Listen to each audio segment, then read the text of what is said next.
Welcome you to the first installment of our Alumni Career Chat webinar series. The theme of tonight will be how to unlock the full potential of LinkedIn and UCLA ONE. Our host this evening, Sahil Punamia, UCLA graduate, class of 2013, will be showing you an in-depth, comprehensive way to access the robust network of over 500,000 UCLA alumni worldwide. And with that, Sahil, the floor is yours. Thanks, Ben. Once again, guys, my name is Sahil Punamia. Thanks for joining us this evening on Tuesday. We have a great presentation lined up for you today. We're going to talk about how to unlock the secrets of LinkedIn, of this cool platform called UCLA ONE, which we just released. So we're going to show you how to use all those features, and more importantly, kind of really understand how you can use the incredible networks that are on LinkedIn and UCLA ONE to further your career, to look for a new job, to find sales leads, really any type of person that you might be out there. I think these tips that we're going to cover in this presentation will be a huge help to you. A couple of notes before we begin the presentation. We're actually going to switch screens, so sometimes you'll see my face, sometimes you'll see my desktop when I'm going through LinkedIn and UCLA ONE, and then for most of the presentation you're actually going to see the PowerPoint slides that are going to be in front of you. So this presentation will be primarily through PowerPoint. Secondly, we're going to have a very in-depth Q&A session at the very end, so if you have any questions, we will have that formal session at the end. However, periodically throughout the presentation, I will take breaks for any questions that you guys might have, and so feel free to type in those questions as you see fit. And the way you can do that is if you see the icon on the top right-hand corner of your screen, it'll look like a bunch of icons in a grid formation. You click on that icon and you'll see the Q&A feature from Google. Once you hit that Q&A button, you'll see a sidebar pop up on the right-hand side of your screen, and you can actually type in any question during the presentation, and Ben will receive them, and then he'll let me know of any questions that arise during the presentation, and I'll answer them as I see fit. So with that, let's go ahead and get started. And by the way, this presentation and this will be available to you via download, so no need to take extensive notes. I know some of the slides I'm about to present will be quite dense, but no worries, you're going to have access to this at the end of the presentation. So with that, let's get started. I'm going to go into PowerPoint mode here, and I'm just going to share my screen. It'll take a second for you to see it, and here we go. All right, so as mentioned, we're going to talk about unlocking the full potential of LinkedIn and UCLA ONE. And by the end of this presentation, you're going to know how to do several things, and this is kind of the structure of the presentation today. Number one, get familiar with the basic features of LinkedIn and UCLA ONE. I'm sure a lot of you might have heard and are hopefully using LinkedIn already, but you might not have heard of UCLA ONE and the great features that it has and some of the benefits it even has over LinkedIn. We're going to cover that. Number two, we're going to talk about learning how to make your profile stand out and attract attention. Now, when I say attract attention, what I really mean is how do you get recruiters to take notice? If you're a salesperson or you're in business development, how do you get potential leads to take notice? Or if you're just looking to build your network, how can you make your profile really stand out from the others? So we're going to talk about ways in which you can do that. Number three, learn how to use advanced search to really expand your network in a hyper-targeted manner. Both LinkedIn and UCLA ONE offer a really cool advanced search feature that's completely free to use, by the way, so I'm going to show you how to use that to generate leads. And number four, learn how to conduct career path analyses. I'm going to explain what that term means a little bit later on to help inform your career strategy. If I kind of introduce this topic to you really quickly here, we basically have the entire world's resumes in our computer. Pretty incredible. If you were to tell me that, 5 to 10 years ago, I would have thought you were insane. But really, LinkedIn and UCLA ONE allows us to see everyone's, CV, so to speak, online. And so there's a lot of cool insights you can glean from looking at people's profiles, and I'll show you how to do that.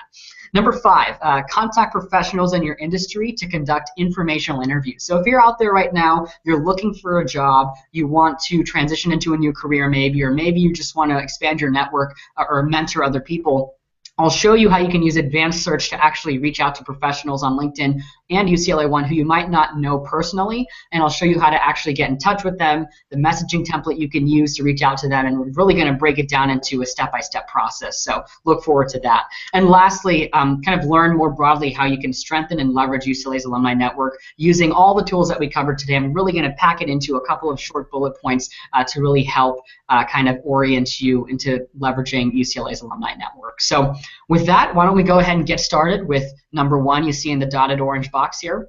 And so both LinkedIn and UCLA ONE have a common set of basic features. And a couple of these are a basic homepage, kind of like your Facebook news feed, a profile page for your own profile, a jobs page, which is kind of like a job posting board that allows you to filter by industry, company, function, etc. A search function that allows you to search through the database of alumni that are on UCLA ONE, as well as all the people that are on LinkedIn. And lastly, the events page, which is really specific to UCLA ONE. It's kind of a master list of all the UCLA alumni events that are going on in your area. So with that, what I'm going to do is exit out of the PowerPoint, and I'm going to show you what UCLA ONE looks like. I'm actually not going to go through LinkedIn because I'm pretty sure a lot of you have already used LinkedIn or are using LinkedIn right now. So we're really going to focus this part of the presentation on UCLA ONE. So with that, I'm going to exit out of the presentation here. We're going to go into my desktop, and I have my UCLA ONE tab here already. And so this is what the homepage looks like once you sign in and you register for UCLA ONE. And by the way, it's a very easy sign-up process. Either you can do it via LinkedIn, via Facebook, or via email. And the cool part is if you do it via LinkedIn, it actually uploads all of your profile information onto UCLA ONE, so you don't need to create a second personal profile, which is really great. So anyways, here's the home screen. You can see there's a lot going on here, but I really want to kind of describe you and orient the basic features of UCLA ONE. So we go into the Me tab here, and this is kind of your profile. Again, as you can see, all of my information has been pulled from LinkedIn already, and if I want to make further edits, I can just click on this chevron button on the right-hand side here.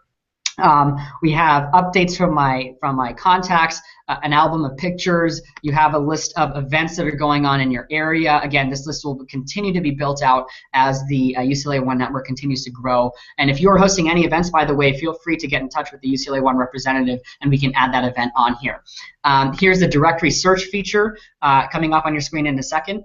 Right here, and we're going to go into more detail about this later on in the presentation. A lot going on here, but we're going to show you how to navigate it.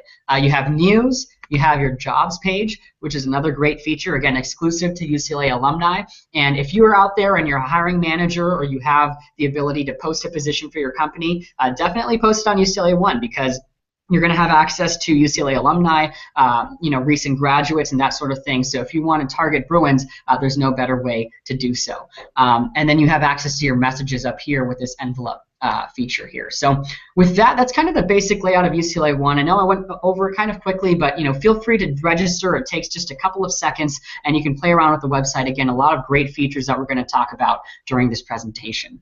And with that, I'll jump back into the PowerPoint here, and you should see it pop up on your screen in just a second. And I'm just going to scroll over to the next page.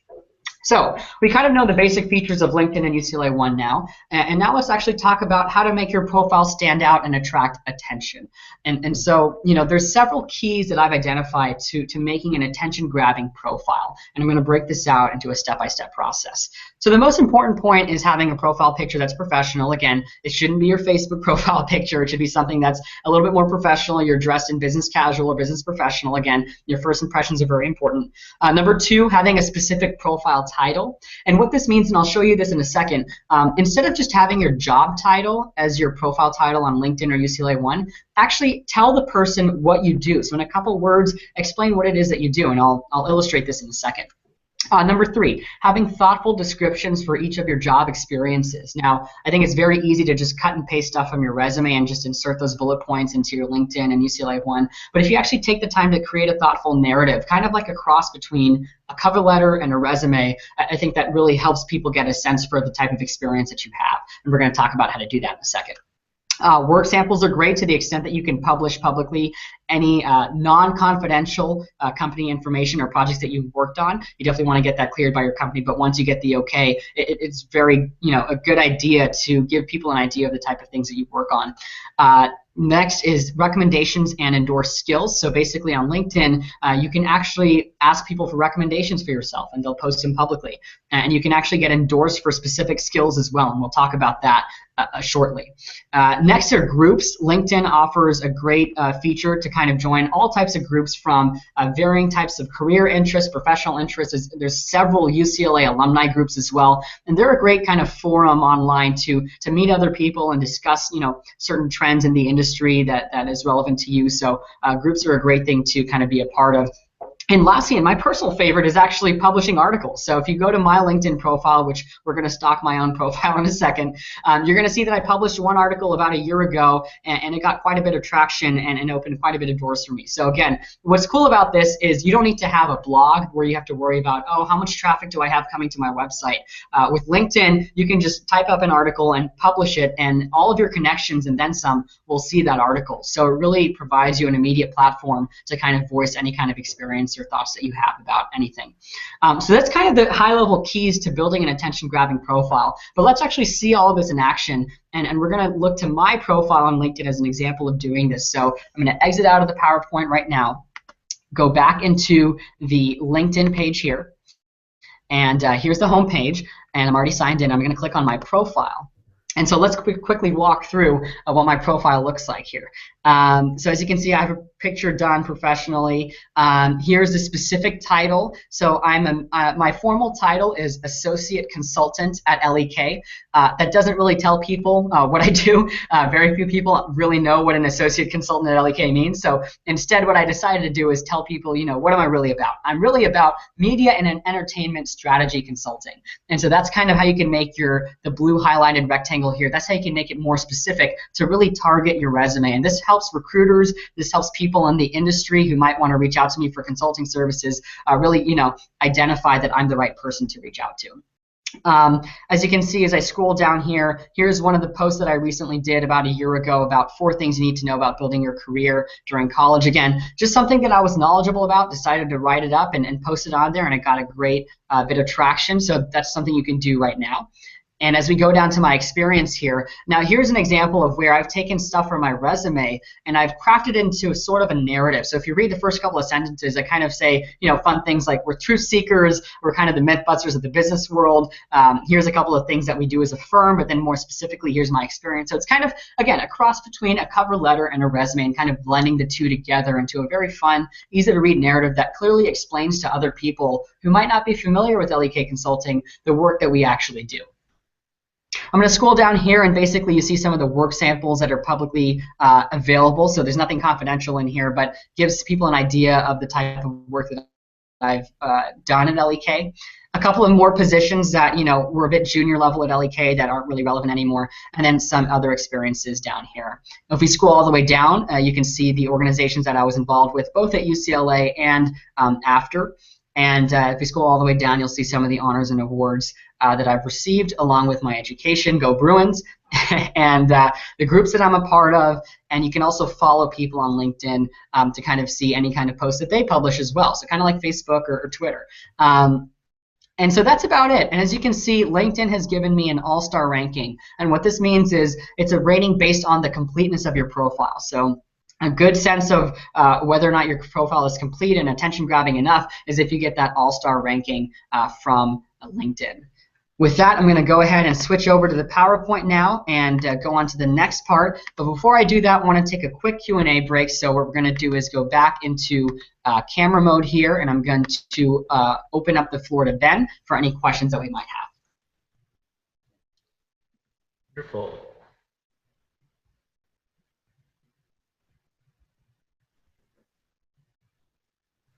Sorry, Sahil. For some reason, the Q&A is not showing up on my... No worries. Why don't we go ahead and move on, and then while you figure that out, we can go back to the questions. So we're going to jump back into the presentation here. I'm going to screen share again.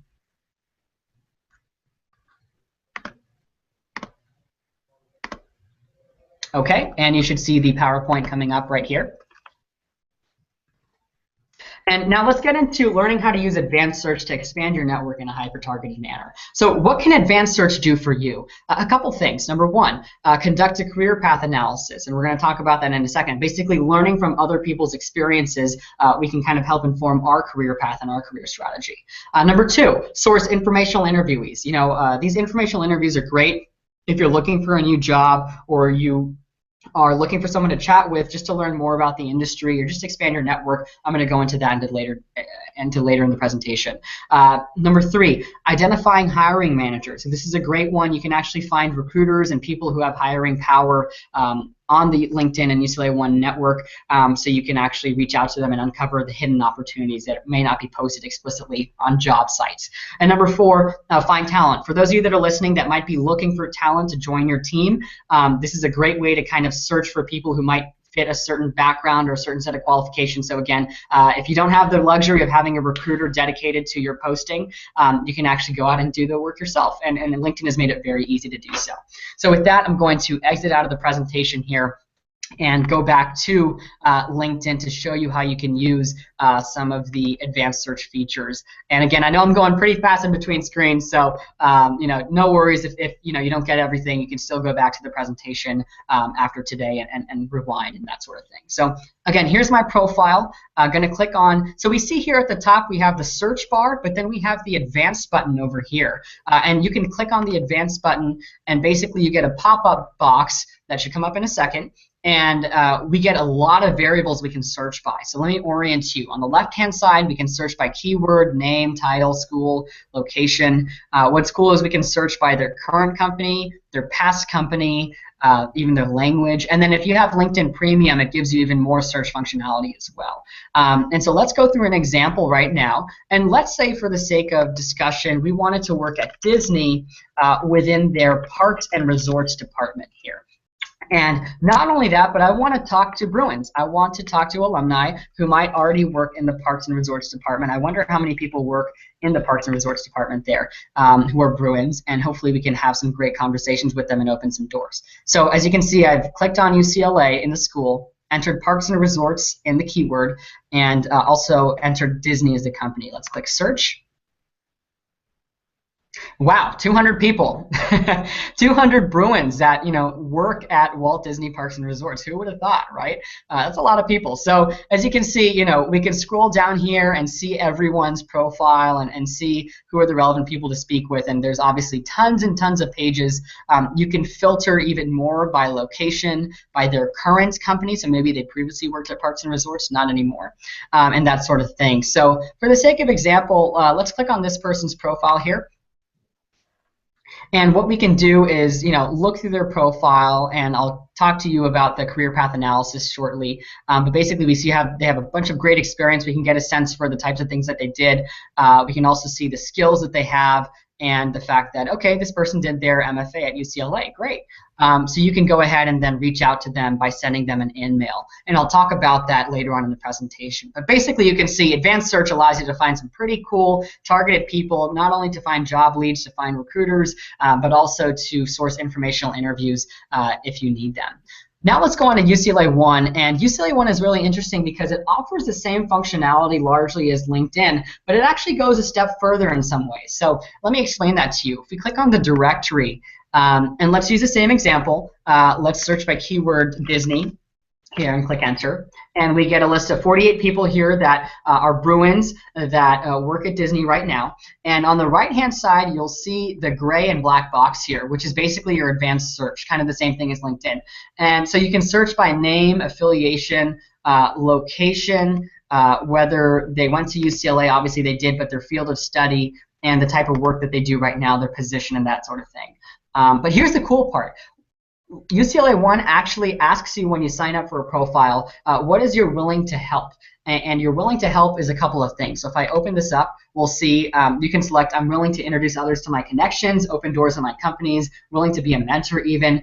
And so we've actually gone through the process of having people self-select whether or not they're willing to help you. And so if I want to find people that work at Disney who are willing to answer my industry-specific questions, you'll see it happen really quickly. You'll see the results turn down to 20. But basically, these people have actually went out and said, listen, if you reach out to me via UCLA ONE, I will actually take the time to answer any industry-specific questions and hopefully get on the phone. So again, we've done all the hard work for you, whereas LinkedIn is kind of, you have to reach out to them and you're not really sure if they're willing to talk to you. You can rest assured that on UCLA ONE, we've already made that process a lot easier to navigate. So. And then once we find someone we want to talk to, we just click on message and we can reach out to them.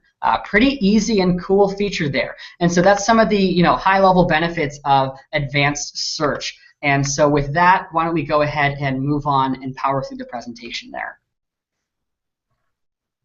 All right, so I know I mentioned this a couple times before the presentation. You're probably wondering, what the heck is a career path analysis? Let's go into that. So a career path analysis is really the process of analyzing someone's online profile to really get insights from their career path, how quickly they got promoted, and if they went to grad school or the type of education they got. And so what it can really do for you is help shape your career strategy, inform your decision to attend grad school maybe, and identify potential informational interviewees, as I mentioned before. And so let's go ahead and take a look at a sample career path analysis. So what I'm going to do is on the next slide, I've actually cut and pasted someone's profile on LinkedIn, and we're going to walk through what are the type of things that I would look for when looking at someone's profile to really learn the most about their career. And so here we have a sample LinkedIn profile. I've cut out their name and their picture for anonymity reasons. On the left-hand side, you'll see their work experience. And on the right-hand side, you'll see their skills and their education. Again, if you put these two boxes together, it'll become a pretty simple, basic LinkedIn profile. So this is what you'll see when you're going to do your advanced search to find people to reach out to and that sort of thing. So a couple of things here. Let's start on the right-hand side. At the very bottom, you'll see that this person went to a foreign university, got their MBA from Stanford. So we already know, okay, if I want to be this person in the future or do something similar, I probably need to get my MBA, right? What's cool is that LinkedIn, as I mentioned before, allows people to endorse you for certain skills. So this person is supposedly an expert at financial modeling, at business strategy, at mergers and acquisitions, so on and so forth. So this is cool because it gives you a sense of, okay, if I want to potentially be, eventually a director at Netflix, for example, I need to be good at these couple of things, right? So it really allows you to figure out, okay, where should I allocate my time in terms of building my career and my professional development. If we move over to the box on the left-hand side, we'll see at the very bottom a company called L.E.K. Looks like this person started there out of college. The timelines roughly overlap. They went on to Lazard, and then they went into corporate development at MGM. And what's interesting is this looks like it was their internship during business school. If you look at the timeline during that internship and kind of during their time in business school, it looks like that's what they did. Then they went on to Universal for a few years and then Netflix. So basically what this tells me is, to be a director at Netflix, you need to have around 10 years of experience after undergrad and a bunch of other entertainment experiences in between to really get to that level. So wow, really cool information we got. Again, this is just from one person. So imagine going through this with a number of other people in whatever industry you're interested in, and you'll quickly see that you can learn a lot, and you can learn a lot about what skills are necessary, how fast you should expect to be promoted, the good companies to work for that are out there, and that sort of thing. So career path analysis is a great way to kind of help inform your career strategy, so to speak. So at this point, again, another two topics that we covered, so I want to pause here, and what I'm going to do is switch out of the screen share and go to Ben, just to make sure that we don't have any questions that might be pressing for you guys. So, Ben? Great, thanks, Sahil. Looks like we have our Q&A functionality up and running here, so we've got a nice question from, start with Elena Guevara. And Elena asks, she's heard different opinions on adding people that you do not completely know on LinkedIn. What are your thoughts on adding these professionals that you might not really know? Yeah, that's a great question. LinkedIn, when you actually press the connect button, they give you an opportunity to write a message. The default is something like, I'd like to add you to my professional network or something like that. So if you completely do not know this person at all, one thing that I would do is just in that message box, instead of that default LinkedIn message, I would actually type up a personal thing, something like, hi, I noticed that, for example, if you take the career path analysis, hi, I noticed that you're a director at Netflix. Seems like a really interesting job. I saw that you went to, your MBA, you previously went to a foreign language school, or a foreign school rather. We really wanted to talk to you a little bit more about your career. Was just interested in connecting, and hopefully in the future can help you out in some way, shape, or form. And that's it. Kind of give a simple 2 to 3 sentence explanation of why you want to reach out to that person. I do not advocate just connecting everyone under the sun. Not a very productive way to build your network. So definitely, LinkedIn gives you that opportunity to make a personal message, and so I would just include 2 to 3 sentences on why you want to connect with them and what you found interesting in their profile. Great question. Great. Very nice answer there, Sahil. Our next question is going to come from, looks like, Chian. And Chian would like to know, how can she optimize her profile to attract recruiters? As part of that, how can she stand out as a student when the recruiters are doing their research? Third part of the question, is there any specific characteristics or keywords that she should put in her profile to make her help stand out? Got it. Okay. What's funny is her third question, or that person's third question rather, is actually my answer to the first couple of ones. So I'm going to answer the question, then feel free, Ben, to let me know if I don't answer completely what this person had to ask. But basically, the way to make your profile stand out to recruiters goes back to having those thoughtful job descriptions, right? So you can, if you remember back to my profile on LinkedIn, during my experience at L.E.K, I really built out that section. I mean, that was a solid 2 to 3 paragraphs that summarizes what I did at L.E.K. But actually, if you go back during your own time and look at my profile, you'll notice that I use a bunch of really, buzzwords in the consulting industry. Things like conducting market sizing, strategic analysis, presenting to C-level executives, doing, market strategy. So what you can do to help, make yourself stand out to recruiters is actually use these buzzwords that are in the job description of the types of jobs that you want and actually embed those in your resume and in your LinkedIn and UCLA ONE profiles. And so what recruiters are doing, they're doing the advanced search feature that I just told you guys. They're basically using advanced search. They're looking at, okay, I want to look at students who went to UCLA, and by keyword, I'm going to type in management consulting or market sizing, and hopefully I would show up as one of those candidates. So recruiters are doing exactly what I told you guys, and so the way to optimize your profile to kind of get on their radar is to incorporate as many buzzwords as necessary as you see fit based on your experience, and you can get those buzzwords by looking at the job description from any kind of jobs that you're interested in working for.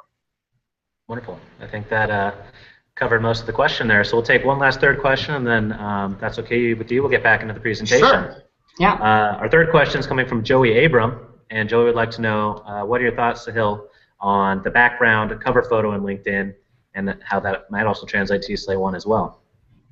Yeah, you know what? That's a great point. On LinkedIn, if you look back to if you think back to my profile, I had this little film strip on the left-hand side, a little bit of artistic play there. But basically, the cover photos on LinkedIn are kind of just an added aesthetic, so to speak. It's not a big deal. One thing, if you look at my profile, hopefully you got the intent that I am leaning towards the media and entertainment industry. So I'm kind of trying to optimize everything around my profile towards media and entertainment. So even, yeah, like you said, my cover photo is a film strip, right? So again, all these things kind of let the recruiter, let the viewer of your profile know, okay, this is what this person is about. So for your cover page, you can choose one of the LinkedIn defaults. It's not a big deal. They have like a plain blue background even. But if you want to start leaning towards a particular industry, feel free to get creative, and that's one cool thing that LinkedIn allows you to do. With regards to your profile picture, obviously, as I would recommend, business casual or business professional. Unless you're in the art industry or the entertainment industry, you can go a little bit more casual. But that's kind of the rule of thumb that I like to use. And for LinkedIn, or sorry, rather for UCLA ONE, like I mentioned before, UCLA ONE will actually pull all of your LinkedIn information already. So if you have a good LinkedIn profile set up, the cool thing is you're going to have a great UCLA ONE profile set up as well. But the two networks kind of act one and the same. Great, and I actually see one more question here that really kind of gets the meat and bones of what this presentation is about, and it looks like it comes from Chion again. And she wants to know some strategy on how to use the filters effectively, and we can use both LinkedIn and UCLA ONE, how to narrow down your search results. Yeah, so it depends on your objective, right? So if you think back to LinkedIn, that advanced search feature allows you to search by keyword, by previous school, by past company, and that kind of thing. So let me illustrate how you can start to get creative by using advanced search on let's say, LinkedIn first. Basically, when I was in college and I was looking to work for my first company, L.E.K. Consulting, I really wanted to figure out, okay, I might be in consulting for a couple of years, but after that I might want to try something different. How have other people used L.E.K. as a launch pad to something bigger and potentially better? And so what I did is on LinkedIn, you can actually search, if you remember, you can search by previous company. So I typed in L.E.K. Consulting under the previous company box, and I clicked search, and boom, there was a list of like, a couple hundred people that previously worked at L.E.K. but are now often doing really cool things.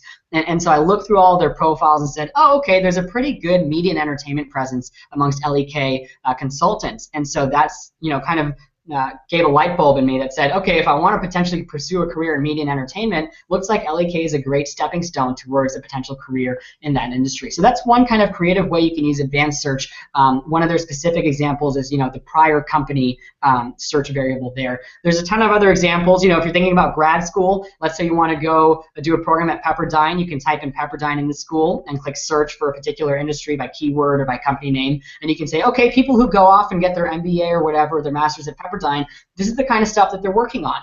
Does that resonate with me, yes or no? And again, that can help inform whether or not you decide to go to grad school. So advanced search is a number of cool applications. Obviously can't exhaust all of them to you right now because there's just so many of them. But that's how LinkedIn works. UCLA ONE, as I mentioned before, works in very much the same way. However, it's especially helpful if you're looking for mentors, you're looking to set up conversations with people. People, again, have already selected their willingness to help other people. And so it really helps increase your response rate. When you're sending out these messages on LinkedIn, my average is about 10%. So for every 10 messages I send out, I get 1 response back. That's kind of the industry average. On the UCLA ONE, I haven't done a similar type of experiment, but I'd imagine it's at least double, if not more than that. And so UCLA ONE is great if you just want to connect with someone and talk to them about their experience.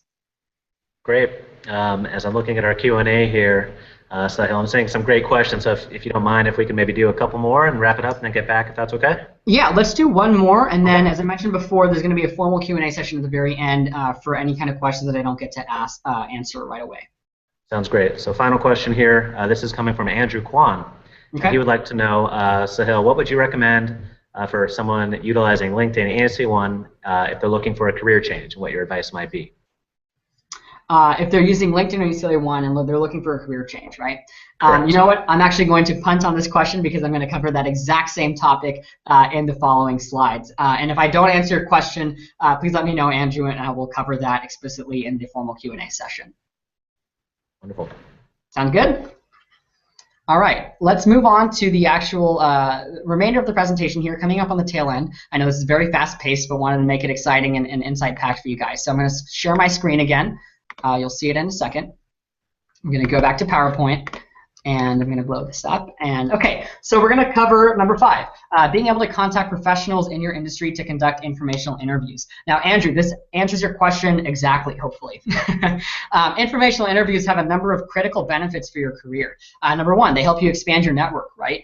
When I was in the middle of a career change, I reached out to a bunch of fellow alumni as well as non-alumni, had chats with them, kept them posted about my career and that sort of thing, and they're still mentors to this day. And so it really does help you expand your network. Number 2, as I mentioned before, create mentor-mentee relationships. So kind of some of these people that you reach out to for coffee chats or for phone calls will actually end up being mentors for the first couple of years of your career or even further on. So it's a great place to create those relationships. Number 3, uncover hidden job opportunities. Now, a stat that not a lot of people know is actually 80% of the job market is hidden. And what this means is that these jobs never get posted to a site like Bruinview or UCLA ONE or LinkedIn because they already get filled by someone's network. And so that means for every job posting you see on LinkedIn, there are 4 other jobs just like that that have already been filled. I'll let that sink in for a second. That's a big, that's a big idea, right? So these informational interviews really give you a chance to get in front of hiring managers, in front of recruiters, that sort of thing, to really talk to them about your career and talk to them about their experience to see if there could be a potential fit and really tap into that 80% number. And I'll show you how to do that. And number 4, acquire industry knowledge. As I mentioned before, these informational interviews should be a chance for you to learn about the other person's career and any kind of experience that they have in a particular industry. And I'll actually give you guys a couple of questions you can ask to get some industry knowledge from these people and really make yourself seem smart in preparation for the actual interview. So with that, let's go ahead and get started. And before I move on, I'm actually going to take a pause for a second. And what I'm going to do is actually walk through step by step how I would actually conduct my own informational interview campaign. And so I'm going to really break this down for you at a tangible level. So the step number 1 is to use advanced search to create a contact list of potential interviewees. So you can see on the screen in front of you a very simple Excel spreadsheet. Theoretically, this person here wants to work in development at a media company. And so there's a couple of companies that are listed here, their contact names and then their positions, and their LinkedIn profiles on the right-hand side. Pretty basic stuff. The important part here is that you're documenting everything and you're keeping track and you have some sort of way that, some sort of file out there, whether it's a Word doc or an Excel document like this one, some way to kind of be organized about who you reach out to and who you're building relationships with. I think a lot of times we just keep them in our head or keep them in our inbox buried down beneath, but to have this kind of file is great for referential purposes. So step number 1, using advanced search and the keyword search and the alumni search and the different types of things that we talked about to really get a list of targeted people that you want to potentially reach out to.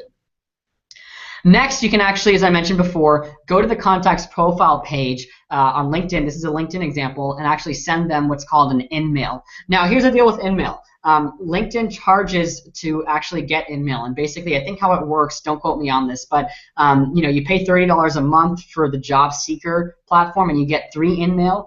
You pay I think $60 or $100 a month and you get even more InMail, and so it is on a per charge basis. And what LinkedIn does is if you reach out to someone using an InMail credit that you have and that person doesn't respond to you within 7 days, LinkedIn actually gives you that InMail back. So what's cool is that they kind of guarantee you a response or a refund or your money back, that kind of thing. So definitely not wasted credit, so to speak. So that's the deal with LinkedIn InMail. And you can actually also InMail people for free if you already are connected with them on LinkedIn, or actually if you're in a common group with that person. So let's say I joined the UCLA Alumni Networking, UCLA Entertainment Alumni Network, something like that on LinkedIn. If I was a part of that group, I could actually reach out to other people in that group via InMail for free. So another reason why you want to join groups on LinkedIn is so you can have access to that type of information.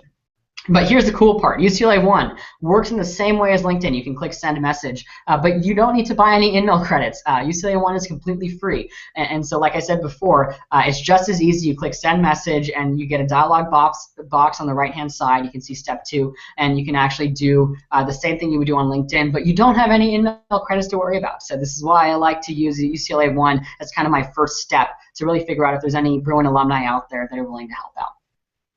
So that's kind of the exact kind of tactical how to actually reach out to people, but let's go into how you would send a message. And so you're going to see a lot of text on your screen. I'm not going to read through this verbatim because it will be available to you after the presentation, but basically this is an example informational interview messaging template. So the situation here is, let's say you found someone interesting on LinkedIn and you want to ask them for a coffee chat or a quick phone call about their career. The subject line that I might use is career advice for a fellow Bruin in the entertainment industry. In the subject line, it's actually one of the more important things that you can do from a marketing perspective because you're trying to get people to open your InMail and open your UCLA ONE messages. So kind of using any kind of similarity that you have with that person really helps drive that conversion rate. So for example, in this instance, I said for a fellow Bruin. So that means that I'm reaching out to a UCLA alum, and hopefully that'll increase my turnover rate, so to speak. Now, the actual message is very concise and short and to the point. Just briefly introduce myself, say that I'm in the middle of a career transition, talk about one interesting thing about their profile, and then here's the important part. I include just one brief sentence on why I want to work in the industry and one relevant experience that I have that proves that I'm very serious about the industry. So if I was interested in working at an entertainment company, I might tell them, I spent a little over 2 years as a media and entertainment strategy consultant, and I'm really looking forward to deep dive and work for an industry type company in a functional role like corporate strategy. So again, just one example of how you can bring back your experiences. Think of this as kind of like a 2-sentence cover letter, so to speak, to really give people an idea of your background. And then I kind of tie it off by saying, I was wondering if you're free to grab coffee sometime this or next week. Looking forward to meeting a place around you. So kind of look up their office location and suggest a place that's close by to them to make it really easy for them to help you out, or suggest a phone call. And then just end with your contact information and your signature. So again, very basic. This template will be available to you guys, and you can use this same template to reach out to people in a professional way to really expand your network and get these informational interviews going. So that's exactly how you would message someone. Let's talk about what type of questions you would want to ask during an informational interview, whether it's LinkedIn or UCLA ONE. Again, you're going to have this available to you, so I'm not going to read all of them. I'm just going to pick a couple of my favorite ones. Number 3, what are some of the unexpected surprises or moments of accomplishment you've had in your career thus far? People like this question a lot because it encourages them to talk about their own life and some of the good things that have happened in their professional career, so it's a great conversation starter. Number 6 is a great question. What are some trends that have impacted the, let's call it, entertainment industry over the past couple of years, and any new trends that are expected to arise going forward? So, number 6 is just one example of ways in which you can ask people about industry knowledge, about trends that are going on. And the purpose of this is not only to learn more about the industry, but when it comes time to actually interview for a position, it'll make you seem a lot smarter. After you have a couple of these informational interviews, you're going to sound like an expert. And that's kind of, how to acquire knowledge in the fastest way possible. In my personal experience, I found that if I talk to an expert for just 30 minutes over the phone, that's basically equivalent to me doing desktop research on my own computer for about 2 to 4 hours. So talking to people is a great way to learn stuff in a very quick amount of time. Number 8 is another great question, kind of asking, are there any trade publications, magazines, or websites that I can use to learn more about the industry and get smart, quote unquote, on recent trends? And number 10 is a great question as well. I get a lot of questions around, if I'm conducting an informational interview and I really feel like there's a good connection, how can I ask that person for a job? Obviously, you want to mask the language a bit and not be so explicit because you want to be, keep in mind the position you're putting in the other person. So you kind of want to say something like, if I were interested in working with your company, what would be the best way to express my interest? This is kind of the best way to ask that question because it's a very neutral way. They can either say, oh, just check out our job postings on our website. Oh, you should reach out to our recruiter. Or best case, they might say, oh, why don't you send me a resume and cover letter and I'll forward it to the recruiter and see if there's anything we can do for you. That is kind of the best case scenario that you can do for number 10. So again, a number of questions here that you can use for informational interviews. The point here is not to come up with a solid list of a couple of questions and then stick to them like you're in a movie, like you're reading a script. Rather, let the conversation have a natural flow. And if you go on a tangent, it's okay. These questions kind of just give you some basic guidelines on what you want to talk about ahead of the conversation. And I've often found that having 3 to 6 questions prepared before the conversation is generally a good number if you want to adhere to a short time frame. Speaking of timeframes, let's wrap up with a couple of quick informational interview tips here. I'm not going to go over all of these, just a couple of them. Number 1, only reach out to one person per company at a time. Don't send messages to the entire department within a company at the same time. We all sit next to each other, so when we all get that same bing on our Outlook email, it seems kind of suspicious. So definitely go one at a time and leave some room in between when reaching out to people. I like to do 20 minutes into the interview, ask the interviewee how much time they have left, just so you're not rambling on for an hour when they have other things to do.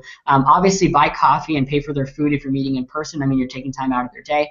And number 7 is a really interesting point. I get a lot of questions about, if I'm conducting an informational interview and I really had a great connection with this person and they told me a lot and they were really helpful, how do I maintain that relationship? Well, one thing you can do is after the informational interview, after a couple of weeks or a couple of months, let that person know how you use their advice to progress your own career. So an example would be, as you can read in front of you, if you landed an internship because an informational interviewee gave you helpful edits on your resume, just reach out to them and say, hey, John, great conversation a couple of weeks ago. Just wanted to give you an update. I ended up landing an offer from Deloitte because your resume tips really helped me land an interview, and the tips that you had about going through the interview process really helped me out. Just wanted to say thanks for all your help. It obviously made a huge impact on my career, and if there's any way that I can reciprocate in the future, I definitely look forward to doing so. And that's a very powerful way to kind of say that this person, the short 15, 20 minutes that you gave out of your day really had a material impact on my life, and this is my thank you, and obviously I hope to reciprocate that at some point in my career. And that, is a great way to continue on the relationship. People who give advice love to be updated on your status from a career perspective. So if there's something that any major development in your career, feel free to reach out to your informational interview network and let them know that their advice has helped you in some way, shape, or form. And with that, we're going to go on to number 6, which is learning how you can strengthen and leverage UCLA's alumni network. As with any network out there, it's only as strong as the people that are in it, right? So the more active and engaged that we are, not only on LinkedIn, but more importantly, UCLA ONE, the more we can help each other out and the more benefit we get from the network. I'm going to talk about that, how to do that in a second. Before I do that, I have a couple of extra books that would be great reading for you if you want to learn how to network effectively. And these are kind of books that have been vetted by professionals in the industry, by the self-help industry as well. These books have been on the top seller list for a while, and so we're going to go through these one by one. Before we do that, I'm going to talk about a couple things that you can do to strengthen and leverage the UCLA Alumni Network. Number 1, obviously join UCLA ONE and express your willingness to help. Remember, we're going to ask you when you register what's your willingness to help on these several criteria. Feel free to select all the boxes that apply to you, because that will definitely help other people when they come across your profile and really want to reach out to you for information. Number 2, sign up to be a mentor through UCLA ONE. In that willingness to help box, we also ask if you're willing to become a mentor. It's a great way to kind of help other people out, and also mentors have their own network as well, so you get matched up with other mentors and potentially you can chat about things and meet people there. Number 3, share your expertise by publishing articles on LinkedIn and UCLA ONE as I did. For example, I have that article, the 4 things you could do in college to build your career. So if you're out there and you have expertise in a certain area, whether it's career related, whether it's related to your job and your industry, or just any kind of thoughts you have about life experience, don't be shy. Publish that information on LinkedIn and UCLA ONE, and it really helps drive traffic to your page, again, get you noticed, and really helps you be an influencer in these social networks.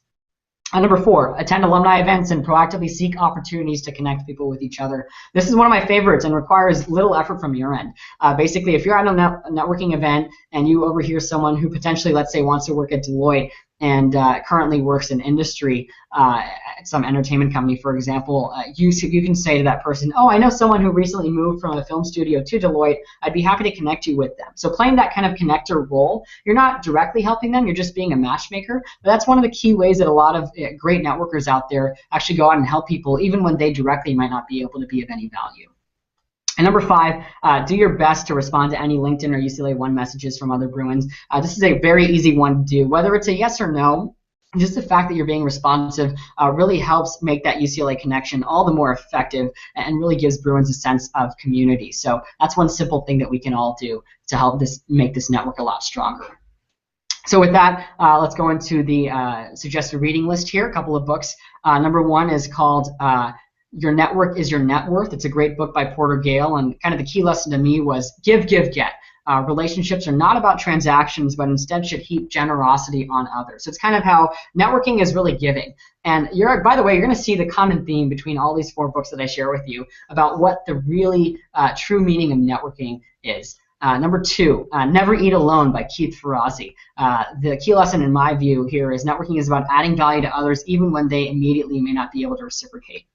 And he goes over some cool ways in which you can build your network, from hosting dinner parties to getting lunch with people. Again, never eat alone, pretty self-explanatory there. But the key here is even when people are immediately not able to reciprocate, you're still going out of your way to help them. That's a great way to build your network. Number 3 is a book called Give and Take by Adam Grant.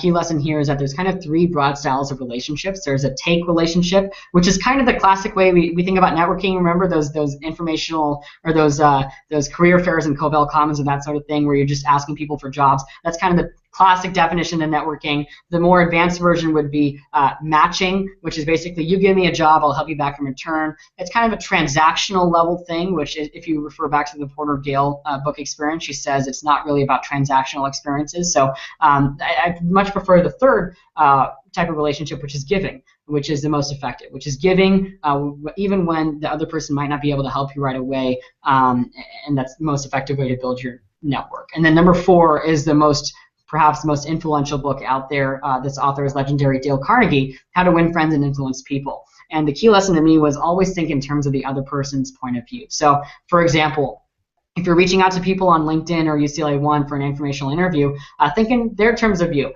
Why should they help you? Are you qualified? Do you have a genuine interest? Are you going to meet at a place close to them? Are you going to make it very easy for them to help you out? Again, just putting yourself in other person's shoes can really help frame a lot of what goes on in your life and a lot of your networking, or rather giving initiatives. So there's kind of 4 books that you can read. Highly recommend them. They really open your eyes to how real networkers out there actually build their network in a breakneck pace.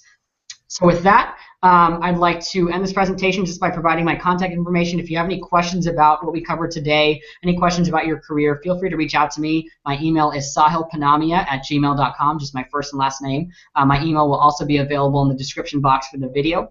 And my website, if you want to learn more about what I do, is the aspiringprofessional.com. And so with that, I'm going to exit out of the presentation. And as I mentioned before, we're going to go into a broader Q&A session here with Ben as we look to round out this discussion. Great. Well, we'll start right here. It looks like with Zairu Liu. And Zairu would like to ask, after connecting on LinkedIn and or UCLA ONE, how can you continue with effective conversations and keep in touch with the person, sounds like, over the long haul? Yeah. So as I mentioned before, the key thing here is to not feel like you need to be forced to stay in touch. Don't think every week I need to give them an update or every month. It should happen naturally. So anytime there's a big advancement in your career or in your student life, feel free to reach out to that person and give them an update and just say, as I mentioned before, hey, I know we chatted about potentially getting an internship in so-and-so industry. I actually went out and got that internship for this summer. Just wanted to say thanks again. And that's one way that you can kind of stay in touch and keep that relationship warm.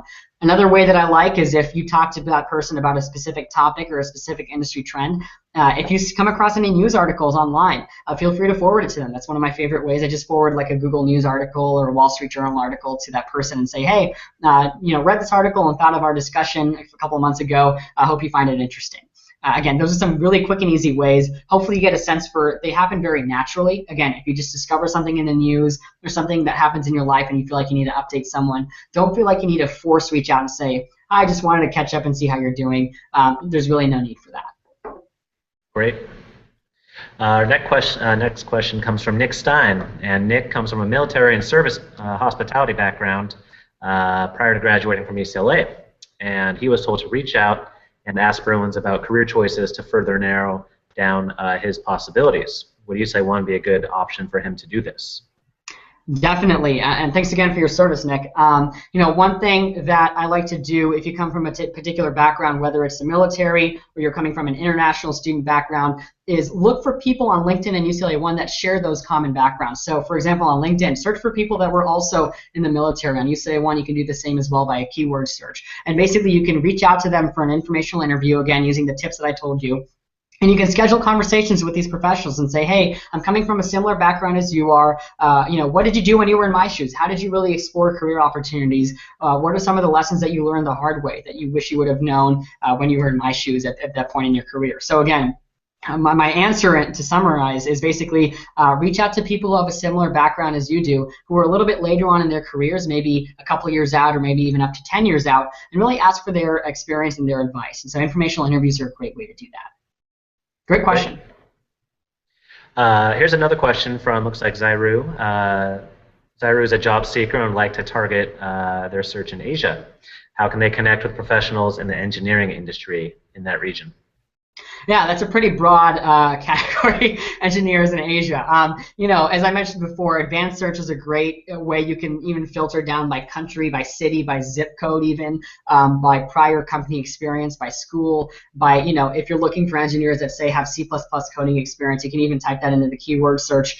So there's a number of variables you can search by to really get a targeted list of people. What's cool is if you're a recruiter or you really want to find targeted job leads, LinkedIn actually offers a recruiter subscription account. Again, it costs money, but it does offer you more functionality to look for people. I don't know too much about it, but you can go on LinkedIn's website to figure out more. So again, my answer kind of defaults to the advanced search feature to really get targeted and create that list of people.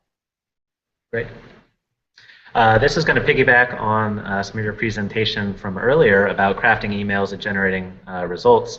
This is coming from Chion. Okay. But a second part of that would be, can you give some tips on business etiquette when writing InMails or UCLA ONE messages to alumni? Yeah, I think step one, using the template that I gave you guys. I think I've already thought through and done all the hard work for you, so you can use that template and modify it as you see fit. The key thing is to keep it short and concise. No more than 4 to 6 sentences is all you need to reach out to someone. Again, basic structure should be who you are, your name, your year at UCLA, or the fact that you went to UCLA and that you now work at so-and-so company. You're interested in working in this industry, or you're interested in pursuing your career further in this industry and potentially at a specific company. Then say you noticed that you looked at their profile and found something interesting. And number 4, you'd like to reach out to them and schedule a quick phone call to learn more about their experience. Again, very simple 4-part structure to any kind of LinkedIn or UCLA ONE message. The key here is to be short and concise. You don't need to write a cover letter. You don't need to attach your resume or do anything like that. Just very simply reach out to someone with all the critical detail that's necessary. And again, that's provided to you in the messaging template that you'll have to download. Wonderful. Zairu is very popular here on the Q&A feed, so we'll go back to her or him. Sure. But on UCLA ONE, within the job section, what is the advantage when looking for jobs? Can we connect with Bruins who posted the jobs? Are those jobs exclusively for Bruins, etc.? Was that question directed towards LinkedIn or UCLA ONE in particular, or just want to make sure I understood? UCLA ONE. And I can Got help it. answer that too if you if you'd Sure. like. Yeah, I'll defer to Ben, but I'll start by saying UCLA ONE, the job postings on there, there's no way for us to know if they're exclusive to UCLA alumni. What we do know is that they have been posted by UCLA alumni. So any kind of application that you do submit on UCLA ONE, you have a lot higher chance of actually the application getting read. Sometimes on LinkedIn, when you apply for a job, it actually shows you how many applicants have also applied to that job. And by the way, the average number of applicants per job posting is 250. And that's crazy, right? So if you go to a public forum like LinkedIn, you should expect 250 job applications on average for every job posting. Whereas if you're going through UCLA ONE, it's going to be a lot more of a specialized, targeted channel. So definitely, I would encourage you to apply everywhere across platforms, but I would prioritize UCLA ONE because it is a bit more specialized and focused to UCLA alumni. Ben, do you have anything to add there? Absolutely. UCLA ONE is the exclusive community for Bruins and by Bruins. So only having access to alumni and UCLA students. There is something in there about, I saw a question about UCLA Extension students. You also have access to UCLA ONE. So for that individual who asked in the Q&A feed, yes, you do have access. But what are the advantages of the jobs section? First off, if the jobs are being posted by Bruins, which most of them are, you do have the opportunity to connect and see who is posting that job. So it affords that nice extra layer to connect on a personal basis. Going back to Sahil's messaging function. Hi, I saw your job posting on UCLA ONE. I see you're a Bruin. I'd love to apply for this job. Attached, please find my resume and cover letter. I'd love to find out more about the position and request an informational interview if possible. Something along those lines. So in terms of advantages, jobs posted by Bruins for Bruins, the accessibility to reach out directly to the person who posted the job and connect on that interpersonal level really affords that opportunity, and frankly gives you a step up on the rest of the competition. Are they posted exclusively for Bruins? If they're on UCLA ONE, it's fair to assume that they're looking for you as part of the UCLA family to work at their place of employment. So just a couple things to think about. We're really trying to build this up together, and we look forward to hopefully having you applying for those jobs that you might see on UCLA ONE. One more point there, Ben. I think you made a great point and an important one that I want to reiterate. The fact that you can reach out to the job poster on UCLA ONE is actually a huge deal. On LinkedIn, you're not always shown who posted that job for applicants, and so on UCLA ONE you can actually reach out to these people and message them, and what that means is that you can kind of connect with them on a personal level, maybe reach out to them and say, hey, if you want to schedule a quick phone call, I'd be happy to chat about what type of candidates you're looking for and discuss my experiences even further. Again, that kind of personal connection, going back to that 250 applicants per job posting number, you're looking for every single way you can differentiate, and UCLA ONE really gives you that tool to do so. So that's a great feature, Ben, that I just wanted to reiterate because it is very important that you're able to do that. Absolutely. I see a nice question here, looks like from Katie McGinnis. Okay. This question reads, if you have already applied for a position at a company and find a person via LinkedIn or UCLA ONE at that company, how do you recommend connecting with them with the hope of getting your application/resume looked at and or prioritized? Yeah, that's a great question. Ideally, you would reach out to current employees or types of people for informational interviews before you apply, so that in your cover letter you can name drop them, you can sound more impressive because you know more about the company and that sort of thing. But if you've already applied and now you're looking to kind of hopefully get your resume flagged, again because of that 250 number, one thing you can do is you can reach out to, what I like to do is reach out to people who are similar to the level that you're applying for. So basically, if you're in college right now or you're a recent graduate, a couple years out of school, find people at that company who are at a similar, we'll call it an analyst level or an associate level, and reach out to them on LinkedIn or UCLA ONE and say, hey, I just applied for this position. I was wondering if I can chat with you more about what it's like to really work at the company, given you come from a similar background and are a similar position that I'm interested in applying for. Would you be free for a quick phone call to chat? After you have your quick conversation, you can say something like, great, this conversation has been great. Would you happen to know the status of my application or how I can find that out? And hopefully they share with you the recruiter's contact information. You can actually get in touch with them. And then what you do is on the phone with the recruiter, you can say, oh, I had a great conversation with Sarah, and she told me a lot of great things about the company, really interested in applying. Again, that's one of the ways that a recruiter will actually take a Post-it note and put it on your resume and help differentiate you. So that's a great question and a great point. If you do it after the fact, I will say your chances are a bit slimmer because people might think, oh, you already applied, that means HR is dealing with it, not really my thing. But if it happens before you actually apply, it's even better. So great question there. Wonderful, and I think looking at coming up on the hour here, Sahil, Okay. if there's anything you'd like to add to wrap things up. No, that's it. Hopefully you guys found this presentation helpful. Again, very action-packed. You'll have everything we talked about available for download. There are going to be even more of these in the future, so definitely look forward to that. And actually, Ben's going to talk about that right now. So thanks again, guys. Absolutely. Well, I'd like to take this opportunity to thank all of you viewers who tuned in tonight for our first career chat here with UCLA Alumni. I'd also like to thank our host, Sahil. Please join me. He's been a wonderful presenter, and we're very thankful for your time, experience, and expertise, and sharing with our UCLA community here. One little shameless plug, June 28th, we'll be hosting our second installment of the UCLA Alumni Career Chats, How to Successfully Launch and Advance Your Career.